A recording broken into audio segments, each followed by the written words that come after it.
ತಮಿಳುನಾಡು ರಾಜ್ಯ ರಾಜಕಾರಣದಲ್ಲಿ ಕ್ಷಣಕ್ಕೊಂದು ಬೆಳವಣಿಗೆ ನಡೀತಾ ಇದೆ. ದಳಪತಿ ವಿಜಯ್ ಸರ್ಕಾರ ರಚನೆಯಲ್ಲಿ ರೋಚಕ ಟ್ವಿಸ್ಟ್ ಪಡೀತಾ ಇದೆ. ಸರ್ಕಾರ ರಚನೆಗೆ ಹಕ್ಕು ಮಂಡಿಸಿದ ವಿಜಯ್ಗೆ ರಾಜ್ಯಪಾಲರು ಶಾಕ್ ಕೊಟ್ಟಿದ್ದಾರೆ. ರಾಜ್ಯಪಾಲ ರಾಜೇಂದ್ರ ವಿಶ್ವನಾಥ್ ಭೇಟಿಯಾದ ವಿಜಯ್ ಟಿವಿಕೆಯ 107 ಕಾಂಗ್ರೆಸ್ನ 5 ಶಾಸಕರ ಸಹಿ ಇರುವ ಬೆಂಬಲ ಪತ್ರ ಸಲ್ಲಿಸಿದ್ದಾರೆ. 112 ಶಾಸಕರ ಪತ್ರ ನೋಡಿದ ರಾಜ್ಯಪಾಲರು 118 ಶಾಸಕರ ಬೆಂಬಲದ ಪತ್ರ ಎಲ್ಲಿ ಅಂತ ಕೇಳಿದ್ದಾರೆ. ಈ ವೇಳೆ ಉಳಿದ 6 ಶಾಸಕರ ಬೆಂಬಲ ಇದೆ ಸಾರ್ ಅಂತ ಮೌಖಿಕವಾಗಿ ಹೇಳಿದ್ದಕ್ಕೆ ರಾಜ್ಯಪಾಲರು ಮೆಜಾರಿಟಿ ನಂಬರ್ ಕೇಳಿದ್ದಾರೆ. ಒಟ್ಟು 118 ಶಾಸಕರ ಸಹಿ ಇರುವ ಪತ್ರದ ಜೊತೆ ಮತ್ತೆ ಗವರ್ನರ್ ಭೇಟಿ ಆಗುವಂತಹ ಸಾಧ್ಯತೆ ಇದೆ.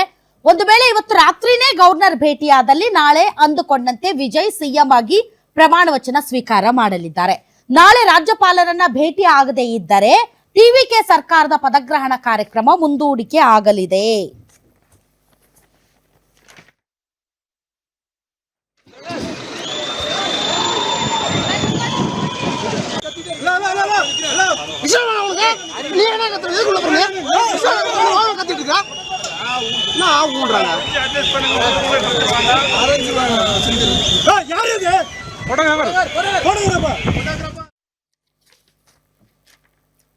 ಇನ್ನು ನೋಡೋಣ ನಂಬರ್ಸ್ ನೋಡೋಣ.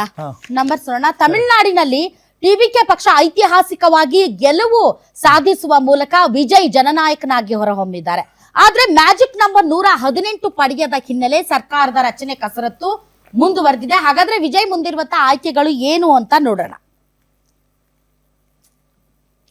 ಸೊ ಈಗ ವಿಜಯ್ ಮೈತ್ರಿ plan number 1, TVK Tamilaga Vetri Kazhagam 107 ಸ್ಥಾನಗಳಲ್ಲಿ ಗೆಲುವನ್ನ ಸಾಧಿಸಿದೆ. ಹಾಗೆ ನೋಡಿದ್ರೆ ಬಹುಮತ ಮ್ಯಾಜಿಕ್ ನಂಬರ್ ಅಂತಂದ್ರೆ ಒಟ್ಟು ವಿಧಾನಸಭಾ ಕ್ಷೇತ್ರಗಳು ಎಷ್ಟಿದೆ ಅದರ ಅರ್ಧದಷ್ಟು +1, ಅರ್ಧದಷ್ಟು ಮತ್ತು +1 ಅಂದ್ರೆ ಅದು 118 ಆಗುತ್ತೆ. ಈಗ ಟಿವಿಕೆ ಬಳಿ 107 ಇದೆ. ಎಐಡಿಎಂಕೆ 47, ಒಟ್ಟು 154 ಆಗಿರ್ಬೋದು. ಇದು ಪ್ಲಾನ್ 1. ಆದ್ರೆ ಎಐಎಡಿಎಂಕೆ ಜೊತೆ ಹೋಗ್ತಾರಾ because of is ideological preferences. So ಹೀಗಾಗಿ ಎಐಡಿಎಂಕೆ ಜೊತೆ ಬಿಜೆಪಿ ಕೂಡ ಇರುವುದರಿಂದ ಎಐಡಿಎಂಕೆ ಜೊತೆ ಹೋಗ್ತಾರಾ? ಎಐಡಿಎಂಕೆ ಅವರು ವಿಜಯ್ ಜೊತೆ ಬರೋದಕ್ಕೆ ಮೊದಲಿಂದಲೂ ಕೂಡ ಉತ್ಸುಕರಾಗಿದ್ದಾರೆ.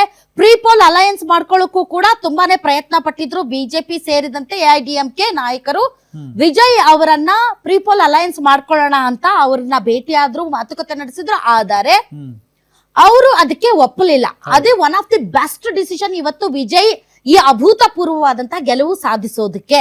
ಮತ್ತು ಎಐಡಿಎಂಕೆ ಅಲ್ಲಿ ಒಬ್ರು MLA ಇದ್ದಾರೆ, ಸಾರಿ ಟಿವಿಕೆಯಲ್ಲಿ ಒಬ್ಬ ಮುಖ್ಯ ಲೀಡರ್ ಇದ್ದಾರೆ. ಅವ್ರ ಹೆಸರು ಅದವ್ ಅರ್ಜುನ್ ಅಂತ. ಈ ವಿಲ್ಲಿವಕ್ಕಂ ಕ್ಷೇತ್ರದ ಶಾಸಕ ಯಾರೋ ಅದವ್ ಅರ್ಜುನ್ ಅವರ ಮದರ್ ಇನ್ ಲಾ ಅತ್ತೆ ಎಐಡಿಎಂಕೆಯ MLA ಲಾಲ್ಗುಡಿಯ ಲಿಮಾರೋಸ್ ಅಂತ. ಮತ್ತು ಪಾಂಡಿಚೇರಿಯಲ್ಲೂ ಕೂಡ ಇವರ brother in law MLA. So ಅವ್ರಿಗೆ ಗೊತ್ತಲ್ಲ ಈ ಕ್ರಿಕೆಟ್ ಬೆಟ್ಟಿಂಗ್ ಮಾರ್ಟಿನ್.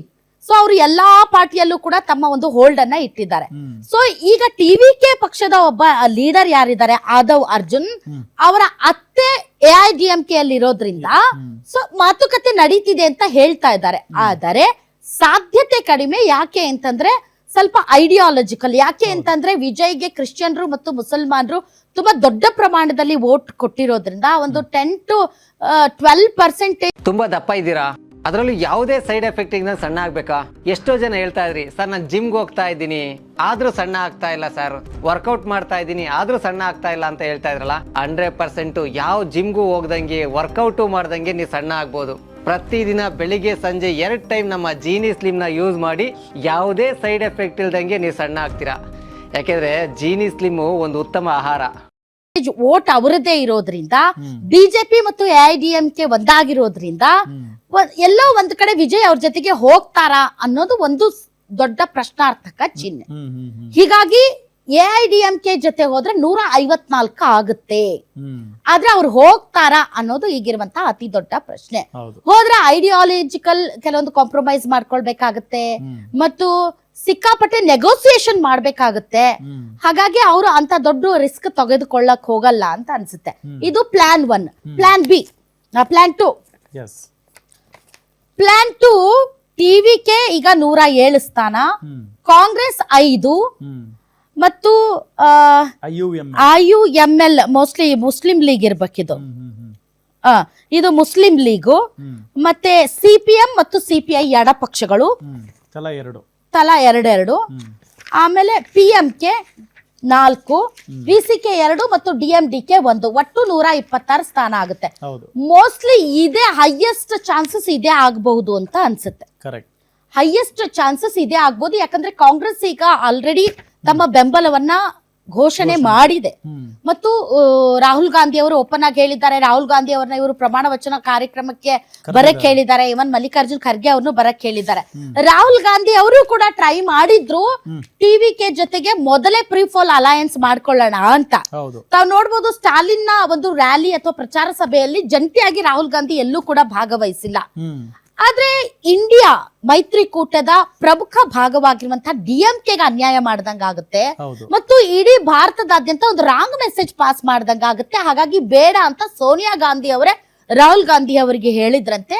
ನಮ್ಮ DMK ಅಲಯನ್ಸ್ ಏನಿದೆ, ಮಮತಾ ಬ್ಯಾನರ್ಜಿ ತರನೋ ಅರವಿಂದ್ ಕೇಜ್ರಿವಾಲ್ ಅವ್ರ ತರನೋ ಬೇಕಾದಾಗ ನಾವ್ ನಿಮ್ ಜೊತೆ ಇದೀವಿ, ಬೇಡಾದಾಗ ನಮ್ ಜೊತೆ ಇಲ್ಲ ಅನ್ನೋ ತರದಲ್ಲಿ ಎಂದೂ ಕೂಡ ಕೀಟ್ಲೆ ಮಾಡಿಲ್ಲ. DMK ತುಂಬಾ ಸ್ಟ್ರಾಂಗ್ ಆಗಿ ಇಂಡಿಯಾ ಮೈತ್ರಿಕೂಟದ ಜೊತೆಗೆ ಇದೆ. ಹಾಗಾಗಿ ನಾವೇನಾದ್ರೂ ಟಿವಿಕೆ ಜೊತೆ ಚುನಾವಣಾ ಪೂರ್ವದಲ್ಲೇ ಮೈತ್ರಿ ಮಾಡ್ಕೊಂಡ್ರೆ ಇಟ್ಸ್ ಅಂಡ್ ಸ್ಟ್ರಾಂಗ್ ಮೆಸೇಜ್. ಹಾಗಾಗಿ ಬೇಡ ಅಂತ ರಾಹುಲ್ ಗಾಂಧಿ ಅವರನ್ನ ಒಪ್ಪಿಸಲಾಯ್ತು. ಸೊ ಈಗ ರಾಹುಲ್ ಗಾಂಧಿ ಅವರೇ ಊರಿಗೆ ಮುಂಚೆ ನಾವು ನಿಮ್ಗೆ ಸಪೋರ್ಟ್ ಮಾಡ್ತೀವಿ ಅಂತ ಹೇಳಿದ್ದಾರೆ. ಮತ್ತು ರಾಹುಲ್ ಗಾಂಧಿ ಅವ್ರಿಗೂ ಒಂದು ಪ್ರಾದೇಶಿಕ ಪಕ್ಷದ ಸಪೋರ್ಟ್ ಇಲ್ಲದೆ ತಮಿಳುನಾಡಲ್ಲಿ ಅವರು ಮುಂದಿನ ಲೋಕಸಭಾ ಚುನಾವಣೆಗೆ ಮತಗಳನ್ನ ಗೇನ್ ಮಾಡೋದಕ್ಕೆ ಕಷ್ಟ ಇದೆ. ಪಾಪ್ಯುಲರ್ ಇದ್ದಾರೆ ರಾಹುಲ್ ಗಾಂಧಿ ಅವರು, ಯಾಕೆಂದ್ರೆ ಮೋದಿ ಅವರ ಕೆಲವೊಂದು ವಿಚಾರಧಾರೆಗಳು ಅಥವಾ ಮೋದಿ ಅವರ ಈ ಒಕ್ಕೂಟ ವ್ಯವಸ್ಥೆಯಲ್ಲಿ ಕೆಲವೊಂದು ಅನಗತ್ಯ ಹೇರಿಕೆಗಳಿಂದ ತಮಿಳುನಾಡಿನ ಅಸ್ಮಿತೆ ಅನ್ನೋದು ಒಂದ್ ಸ್ವಲ್ಪ ಧಕ್ಕೆ ಆಗಿರೋದ್ರಿಂದ ರಾಹುಲ್ ಗಾಂಧಿ ಒಂದ್ ಸ್ವಲ್ಪ ಬೆಟರ್ ಆಪ್ಷನ್ ಅನ್ನೋ ತರ ತಮಿಳುನಾಡಿನ ಜನಕ್ಕೆ ಅನಿಸ್ತಿರಬಹುದು. ಹೀಗಾಗಿ ಅವ್ರಿಗೆ ಏನಾದ್ರೂ ಓಟ್ ಬೇಕಂದ್ರೆ ಅವ್ರಿಗೊಂದು ಪಕ್ಷದ ಬೆಂಬಲ ಬೇಕು. ಹಾಗಾಗಿ DMKನ ಅವರು ತುಂಬಾ ಸ್ಟ್ರಾಂಗ್ ಆಗಿ ಹಿಡ್ಕೊಂಡಿದ್ರು. ಈಗ ಟಿವಿಕೆ ಅಂತಹ ಒಂದೇ ಅಟೆಂಪ್ಟ್ ಅಲ್ಲಿ ಇಷ್ಟು ದೊಡ್ಡ ಪಕ್ಷವಾಗಿ ಹೊರಹೊಮ್ಮಿರೋದ್ರಿಂದ ಅವ್ರ ಸಪೋರ್ಟ್ ನಮಗೆ ಬೇಕು ಅಂತ ರಾಹುಲ್ ಗಾಂಧಿ ಅವರು ತೀರ್ಮಾನ ಮಾಡಿದ್ದಾರೆ, ತೀರ್ಮಾನ ತೆಗೆದುಕೊಂಡಿದ್ದಾರೆ. DMKನ ಹೆಂಗೆ ಹ್ಯಾಂಡಲ್ ಮಾಡ್ತಾರೆ ಅನ್ನೋದನ್ನ ನಾವು ಲೇಟರ್ ಆನ್ ಅದ್ರ ಬಗ್ಗೆ ಮಾತಾಡೋಣ. ಯಾಕಂದ್ರೆ ಇಂಡಿಯಾ ಮಿತ್ರಕೂಟದ DMK ತುಂಬಾ ಪವರ್ಫುಲ್ ಇದೆ. ಉದಾಹರಣೆಗೆ ಈಗ ಕೇರಳದಲ್ಲಿ ಇವರು ಲೆಫ್ಟ್ ಪಾರ್ಟೀಸ್ ಜೊತೆಗೆ ಹೋರಾಟ ನಡೆಸಿದ್ರು, ಹೌದಲ್ಲ? UDF ಕಾಂಗ್ರೆಸ್ ನೇತೃತ್ವದ ಅಲಯನ್ಸ್ ಮತ್ತು LDF ಲೆಫ್ಟ್. ಸೊ ಇವರಿಬ್ಬರು ಕೇರಳದಲ್ಲಿ ಹೋರಾಟ ನಡೆಸಿದ್ರು ಕೂಡ ಇಂಡಿಯಾ ಮೈತ್ರಿಕೂಟ ಬಂದಾಗ ಒಗ್ಗಟ್ಟಾಗಿದ್ದಾರೆ. ಅದೇ ರೀತಿ DMKನು ಕೂಡ ಮ್ಯಾನೇಜ್ ಮಾಡಬಹುದು ಅಂತ ರಾಹುಲ್ ಗಾಂಧಿ ಯೋಚನೆ ಮಾಡಿದ್ದಾರೆ ಅಂತ ಅನ್ಸುತ್ತೆ. ಯಾಕಂದ್ರೆ ಬಿಜೆಪಿಯನ್ನ ಹೊರಗಿಡುವ ದೃಷ್ಟಿಯಿಂದ DMKಯನ್ನ ಚುನಾವಣಾ ಸಂದರ್ಭದಲ್ಲಿ ಸಿಕ್ಕಾಪಟ್ಟೆ ಟಾರ್ಗೆಟ್ ಮಾಡಿದ್ದು ವಿಜಯ್. ಯಾಕಂದ್ರೆ ಆಡಳಿತದಲ್ಲಿ ಇದ್ದಂತಹ ಪಕ್ಷ DMK ಪಕ್ಷ. ಸೊ ಭ್ರಷ್ಟಾಚಾರ ಆಗಿರ್ಬೋದು ಅಥವಾ ಬೇರೆ ಬೇರೆ ವಿಚಾರಗಳಲ್ಲಿ ಸರ್ಕಾರದ ವೈಫಲ್ಯಗಳನ್ನ ಜನರಿಗೆ ಮುಟ್ಟಿಸಿ ಒಂದು ಅಭೂತಪೂರ್ವವಾದಂತ ಜಯ ಗಳಿಸಿದಂತ ವಿಜಯ್ ಮತ್ತೆ DMK ಜೊತೆ ಅಲಯನ್ಸ್ ಮಾಡ್ಕೊಳ್ಳೋದು ಕಷ್ಟ. ಹಾಗಾಗಿ ಕಾಂಗ್ರೆಸ್ ತಾನೇ ಮುಂದೆ ಬಂದು ಒಂದು ಅಲಯನ್ಸ್ಗೆ ಆಫರ್ ಕೊಟ್ಟಿದೆ. DMK ಕೂಡ ಬಿಜೆಪಿಯನ್ನ ಹೊರಗಿಡೋದಕ್ಕೆ ಈ ಅಲಯನ್ಸ್ಗೆ ಸಹಮತವನ್ನ ಕೂಡ ವ್ಯಕ್ತಪಡಿಸಬಹುದು. ಆದ್ರೆ ಇತ್ತೀಚಿನ ಕೆಲವೊಂದು ಹೇಳಿಕೆಗಳು, ನಾವು ನಿಮ್ ಜೊತೆ ಇದ್ವಿ, ನೀವು ನಮ್ಗೆ ಬೆನ್ನಿಗೆ ಚೂರಿ ಹಾಕುವಂತ ಕೆಲಸ ಮಾಡಿದ್ದೀರಾ, ಇದು ಸರಿನಾ ಅನ್ನೋ ತರದಲ್ಲಿ ಕೆಲ DMK ನಾಯಕರುಗಳು ಕೂಡ ಸ್ಟೇಟ್ಮೆಂಟ್ ಕೊಡ್ತಾ ಇದ್ದಾರೆ. ರಾಹುಲ್ ಗಾಂಧಿ ಅವರು DMKನ ಹೇಗೆ ಮ್ಯಾನೇಜ್ ಮಾಡ್ತಾರೆ ಅನ್ನೋದನ್ನ ಕಾದು ನೋಡ್ಬೇಕು.